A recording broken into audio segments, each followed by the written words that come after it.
Son visage avait fait le tour du monde. Cham, 9 ans, avait été secouru au bout de 40 heures passées sous les décombres de sa maison après le séisme qui a touché la Syrie. Miraculée, elle n'est pour autant pas sortie d'affaire. Aujourd'hui, ses jambes la font souffrir, elle risque d'être amputée. La plupart des blessures sont dues à une pression massive qui a duré pendant des heures et qui a entraîné le syndrome de l'écrasement chez les patients. Le syndrome de l'écrasement, double peine pour les rescapés du séisme. Cette pathologie se développe surtout chez ceux qui sont restés coincés pendant des heures sous les décombres.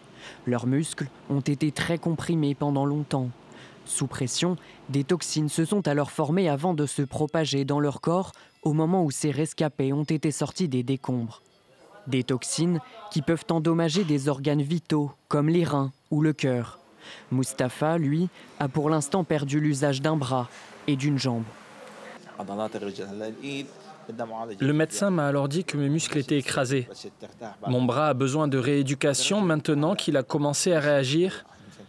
Il y a une semaine, ils m'ont ouvert la jambe, de la cuisse à la hanche, pour enlever le mauvais sang. Une véritable course contre la montre pour les médecins, car le syndrome de l'écrasement peut aussi être mortel.